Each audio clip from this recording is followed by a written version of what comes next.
Hello students, welcome to my YouTube channel easy math classes by Kartik sir. मैं आपको पढ़ा रहा हूँ रियल नंबर, जिसमें मैंने एक्सरसाइज फर्स्ट के एनसीईआरटी की पहली एक्सरसाइज जिसमें मैंने बहुत से सवाल लगवा दिए थे।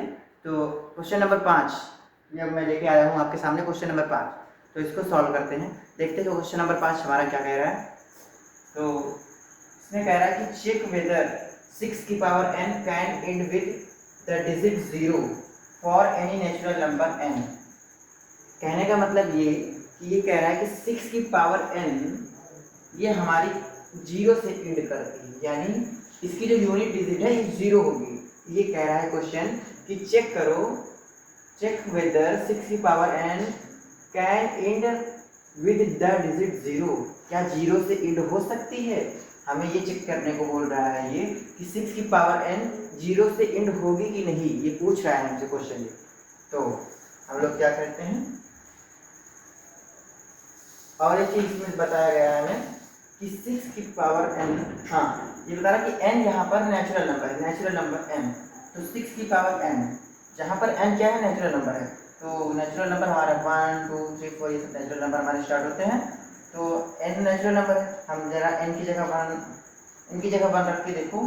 तो 6 की पावर 1 इज इक्वल 6, n की जगह 2 रख के देखो तो 6 की पावर 2 36 आ जाएगा। n की जगह 3 रख के देखो तो n की पावर 6 की पावर 3 तो 216 आ जाएगा। n की जगह 4 रखो, n की जगह 4 रखा हम लोगों ने, तो कोई एक नंबर आएगा जिसका यूनिट डिजिट 6 ही होगा। तो आपने देखा कि 6 की पावर n की जगह कोई भी वैल्यू रखें, कोई भी नेचुरल नंबर की वैल्यू रखें, तो जो ये इंड हो रहा है ये 0 से तो इंड हो ही नहीं रहा, ये तो 6 से इंड हो रहा है। यानी 6 की पावर n में अगर इसमें हम कोई भी वैल्यू रखते हैं, कोई भी नेचुरल नंबर रखते हैं इस पे, तो इसकी जो वैल्यू आएगी वो 0 से तो इंड हो ही नहीं सकती, क्योंकि देखो 6 आ रहा है, आगे भी कोई भी रख लो। कहने का मतलब ये है इसमें n की जगह पर हम लोग कोई भी वैल्यू रखेंगे, चाहे 100 रखो चाहे 50 रखो, कोई भी वैल्यू रख दो, तो ये 0 से कभी इंड होगी ही नहीं। क्योंकि देखो ये 0 से इंड कहीं हो रही है, देखो तो लास्ट में 6 आ रहा है, आगे भी 6 आएंगे। तो 0 से इंड कौन सी संख्या होती है, इसकी इंड में 0 आता है। तो ध्यान रखना कि कोई भी नंबर जिसके लास्ट में 0 आता है, ऐसी कोई भी नंबर जिसके लास्ट में 0 आता है, उनके प्राइम फैक्टराइजेशन में 2 और 5 हमेशा होते हैं। उसमें प्राइम फैक्टराइजेशन में 2 और 5 हमेशा होते हैं। जैसे बाय एग्जांपल 50 लास्ट में 0 आ रहा है, इसका अगर हम लोग प्राइम फैक्टराइजेशन करेंगे तो 2 और 5 तो कंपलसरी ही होंगे, ये दोनों तो होंगे ही, ये दोनों से डिवाइड हो जाएगा, इसलिए इसके फैक्टर होंगे। ये तो और भी संख्याएं होंगी इसकी, लेकिन 2 और 5 तो कंपलसरी है ना कि 2 और 5 तो आएंगे ही आएंगे। वो ले लो 100, इसलिए ये भी देखो 0 से एंड हो रही है, तो इसके भी प्राइम फैक्टराइजेशन में 2 और 5 आएंगे। तो जो संख्या 0 से एंड होती है उसके प्राइम फैक्टराइजेशन में 2 और 5 आते हैं। ठीक है, इतना चीज जान लिया। अच्छा, ये सवाल लगे किस तरीके से, क्या हम लोग ऐसे सवाल को लगाएंगे? ऐसे सवाल को नहीं लगाएंगे, ये तो समझने के लिए है कि क्या 6 की पावर n 0 से एंड हो रही है कि नहीं। तो देखो 6 की पावर n 0 से एंड नहीं हो रही, ये 6 से एंड हो रही है। इसे साइड में रखो, इसे थोड़ा सा साइड में लिखो,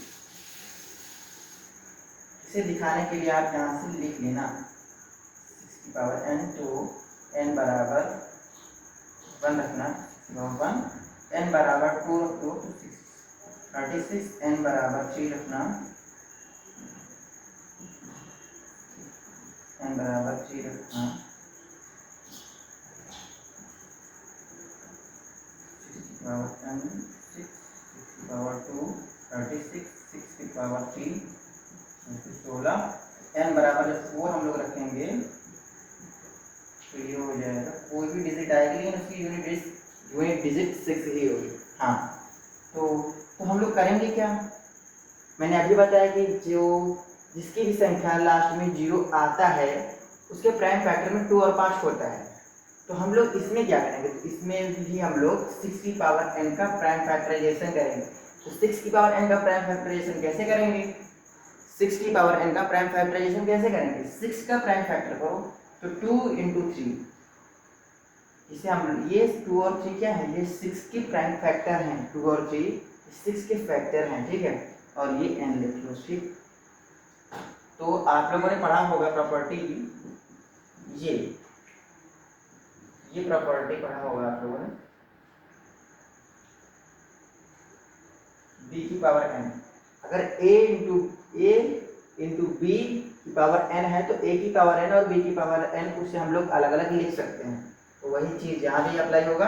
तो 2 की पावर n लिख लो इंटू 3 की पावर n लिख लो, ये प्राइम फैक्टर हो गया इनका।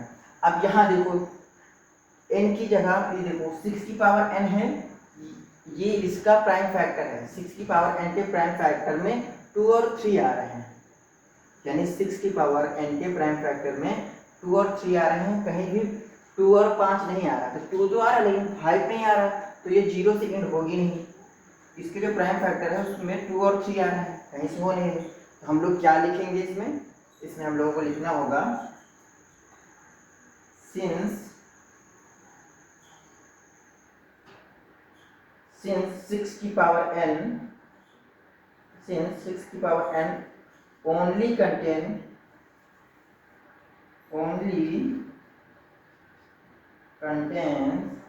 2 and 3 as 2 and 3 as prime factor,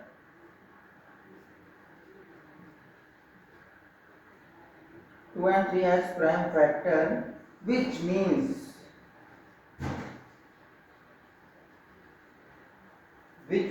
6 की पावर n does not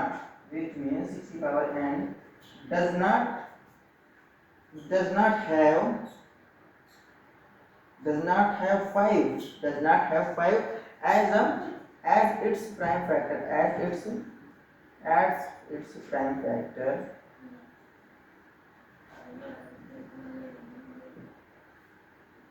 इसलिए यहाँ पे लिख देना, इसलिए 6 की पावर n cannot end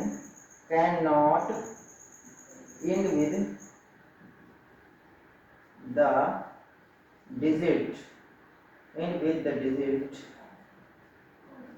0। ये हमारा क्वेश्चन ऐसे लगेगा ये क्वेश्चन, ठीक है। ये 6 की पावर n की जगह हम लोग कोई भी वैल्यू यहाँ पर रखे, देखो आप 2 रखेंगे, 3, जैसे मान लो n की जगह हम लोगों ने 1 रखा, तो n की जगह 1 रखो तो 2 × 3 2 और 3 6 की पावर n का प्राइम फैक्टर 2 और 3 आ गया। चलो कोई और संख्या रख लो n की जगह, मान लो हम लोगों ने n की जगह 5 रखा, तो n की जगह 5 रख दो, जैसे 2 की पावर 5 × 3 की पावर 5। अब इसको हम लोग ओपन करेंगे तो 2 × 2 × 2 2 × 2 2 × 3 × 3 × 3 × 3, यानी इसकी प्राइम फैक्टर में भी 2 और 3 तो रहेगा ही। यानी आप देख सकते हैं इसके प्राइम फैक्टर हम लोग करेंगे तो 2 और 3 आ रहा है, कहीं से भी 5 नहीं आ रहा। 2 तो आ रहा है लेकिन 5 नहीं आ रहा, तो ये नंबर 0 से कैसे एंड करेगी? तो ये नंबर 0 से एंड करेगी नहीं। बस इसीलिए हम लोगों ने लिख दिया कि सिंस 6 की power n only contain 2 and 3 as prime factor. ये इसके जो प्राइम फैक्टर हैं वो 6 की पावर n के जो प्राइम फैक्टर हैं 2 और 3 हैं। ये देखो n की कोई भी वैल्यू रखो 2 और 3 ही आएगी। तो विच मीन्स 6 की power n does not have, 6 की पावर n के पास कोई प्राइम फैक्टर 5 नहीं है एज इट्स प्राइम फैक्टर, है ना। 6 की power n can not and with the digit 0। बस सवाल ऐसे लगेगा। आप लोग को अगर समझ में नहीं आया है तो वीडियो को बैक कर लीजिएगा, समझ में आ जाएगा, दोबारा देख लीजिएगा, ओके। तो इसकी फोटो खींच लीजिए आप लोग, तो मैं आगे बताता हूँ फिर।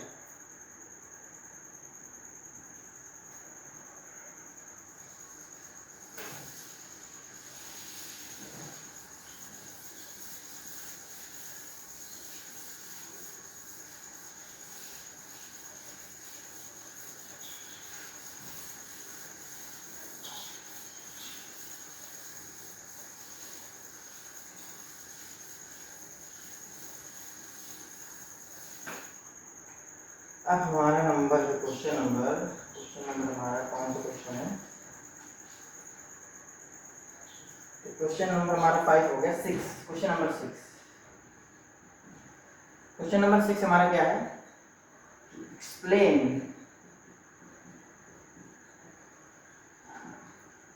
क्या एक्सप्लेन करना है हम लोगों को, explain why 7 into 11 into 13 plus 13 and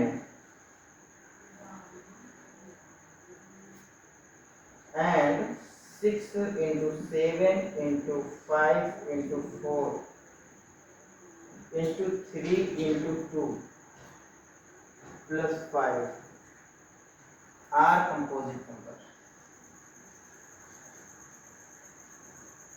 Are composite number. ये हमें प्रूव करना है, एक्सप्लेन वाई कि ये क्यों है, ये जो नंबर आपको दी गई है और ये कंपोजिट नंबर क्यों है, कैसे हैं, ये आपको बताना है कि कंपोजिट नंबर क्यों है और कैसे हैं। तो देखो पहले हम लोग लेते हैं, पहले हमारे नंबर क्या है 6 इंटू 11 इंटू 13 और प्लस का 13। तो देखो 13 प्लस और माइनस से हमारी डिजिट अलग अलग हो जाती है। तो यहाँ पर प्लस लगा है यानी ये इतनी डिजिट अलग है, ये इतनी डिजिट अलग है। तो देखो कि इसमें 13 कॉमन है कि नहीं, तो 13 तो कॉमन है, तो 13 कॉमन ले लेते हैं। तो क्या बचा 7 इंटू 11 और प्लस का 1, ठीक है, और हाँ प्लस 1, तो इसे 13 और ये इसका मल्टीप्लाई करो 77 प्लस 1, ये हो जाएगा 78 गुणे 13, ये आ गया। अब एक बात बताओ, हमें ये प्रूफ करना है कि ये कंपोजिट नंबर है।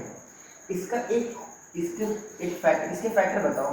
इसका एक फैक्टर तो 1 ही हो जाएगा, इसका देख लो आप लोग, इसका एक फैक्टर तो 1 ही हो जाएगा। दूसरा फैक्टर क्या हो सकता है, दूसरा ये नंबर खुद हो सकती है इसका फैक्टर 13 इंटू 78। जैसे कोई नंबर 7 है, 7 का एक फैक्टर तो 1 हो जाएगा, दूसरा फैक्टर हो जाता है 7 खुद ही हो जाता है। तो वैसे ही ये इसका जो मल्टीप्लाई करेगा तो हम लोग, तो जो नंबर आएगी वो वही संख्या हो जाएगी, उसकी संख्या तो वो रहेगी ही ना फैक्टर उसमें। और इसके दूसरा फैक्टर क्या हो जाएगा 13 और 78, क्योंकि जो नंबर, तो ये संख्या 17 से भी डिवाइड हो जाएगी, सॉरी 13 से भी डिवाइड हो जाएगी और 78 से भी डिवाइड हो जाएगी।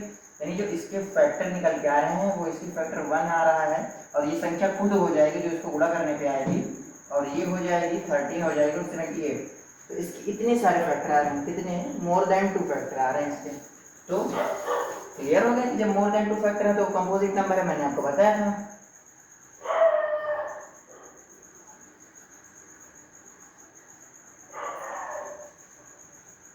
तो clearly 13 into 78 has more than 2 factor, has more than 2 factor, इसलिए 7 into 11 into 13 और प्लस 13, ये वाली संख्या लिखेंगे। 7 into 11 into 13 plus 13 are composite number. Is a number, एक ही नंबर है ना, is a composite number.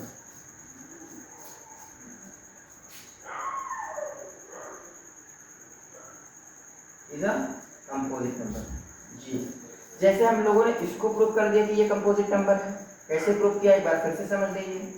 ये संख्या लिखी थी, इसमें से हमने 13 कॉमन ले लिया, जिसमें से 7 बचा, 11 बचा और ये प्लस 13 तो कॉमन ले लिया, वो निकल गया, 1 बचा, ठीक है। तो इसका हम लोग मल्टीप्लाई करेंगे 77 और प्लस 1, इसमें 77 प्लस 1 करेंगे तो 78 और 13 है, 13 इंटू 78। अब इसके फैक्टर हम लोग देखेंगे, तो इसका पहला फैक्टर तो 1 ही हो जाएगा, दूसरा फैक्टर जो ये संख्या है वो खुद हो जाएगी, जिसको गुणा करने पर जो संख्या आएगी उससे भी तो डिवाइड हो जाएगा, ये वो उसका फैक्टर हो जाएगा, 13 भी इसका फैक्टर हो जाएगा, 78 भी इसका फैक्टर हो जाएगा। तो क्लियरली हम कह सकते हैं 13 into 78 has more than 2 factor. So इसलिए 7 into 11 into 13 plus 13 is a composite number. बस ऐसे ही हमको इसको प्रूव कर देना है, बस ये हमारा सवाल लग जाएगा, ठीक है। आप लोग स्क्रीनशॉट ले सकते हैं इसका।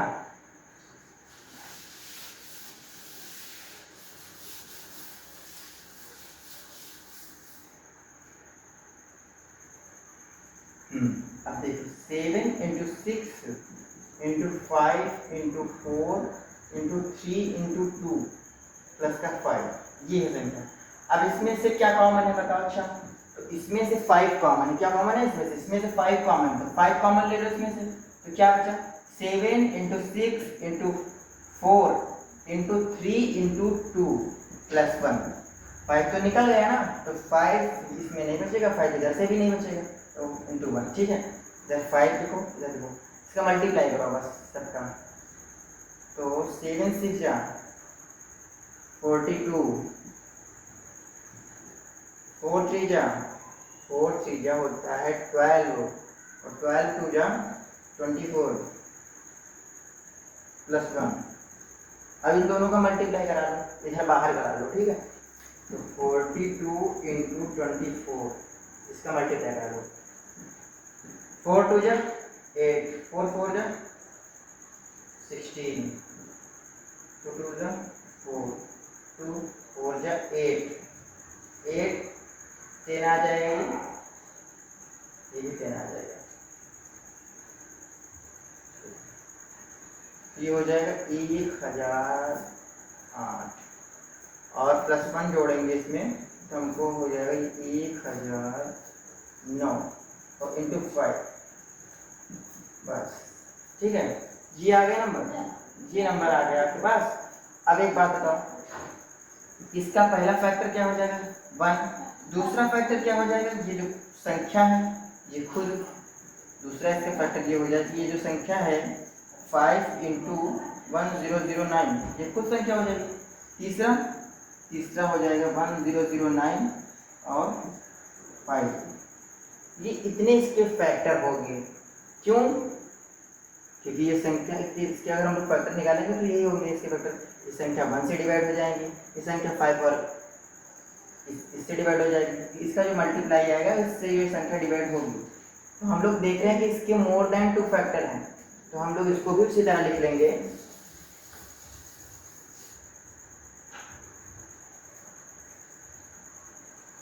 क्लियरली, हाँ क्या था नीचे 5 into 1009 has more than 2 factor, sorry more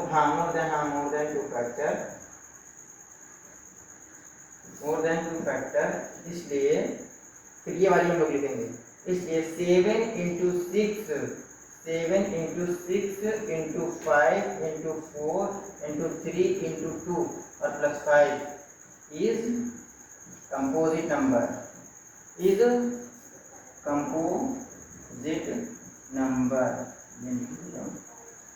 यही हमें प्रूफ करना था, ये हम लोगों ने, तो ये सवाल भी आपका लग गया। बस एक सवाल बचा है, तो उससे हम दूसरी एक्सरसाइज भी स्टार्ट कर सकते हैं। ठीक है, तो देख लो आप लोग, समझ लो एक बार फिर से। ये नंबर थी, इसे हमको कंपोजिट नंबर प्रूव करना था कि हाँ ये कंपोजिट नंबर है। दिखाइए कि एक्सप्लेन वाई, क्यों ये कंपोजिट नंबर है, एक्सप्लेन वाई, क्यों ये नंबर कंपोजिट नंबर है। तो हम लोगों ने ये संख्या लिख ली, इसमें से कॉमन क्या है 5 कॉमन है, तो 5 को कॉमन ले लिया। 7 इंटू 6 4 लिखा है, 3 लिखा है, 2 लिखा है, और यहाँ से 5 निकल गया तो प्लस 1 बचा। ठीक है, अब इनका मल्टीप्लाई करेंगे तो 7 6 जा 42, और फिर इसका मल्टीप्लाई करने पर ये आ जाएगा। ठीक है, प्लस 1 करेंगे तो 1009 आ जाएगा। ठीक, तो अब इसके फैक्टर अगर देखे जाए तो 1 एक इसका फैक्टर हो गया, एक इसका ये खुद संख्या जो आई है ये खुद इसका फैक्टर हो जाएगी, और एक ये संख्या फैक्टर हो जाएगी, ये संख्या फैक्टर हो जाएगी। ठीक है, तो clearly 51009 has more than 2 factor. ये देखो मोर देन 2 फैक्टर है। ठीक है, तो ये संख्या कंपोजिट नंबर कहलाएगी। ओके, देख लो आप लोग सब कुछ समझ में आ गया ना। तो आज की क्लास को हम लोग यही समाप्त करते हैं, बाकी टॉपिक नेक्स्ट वीडियो में। तो आप लोग मेरे चैनल को लाइक कीजिए, सब्सक्राइब कीजिए। Thank you.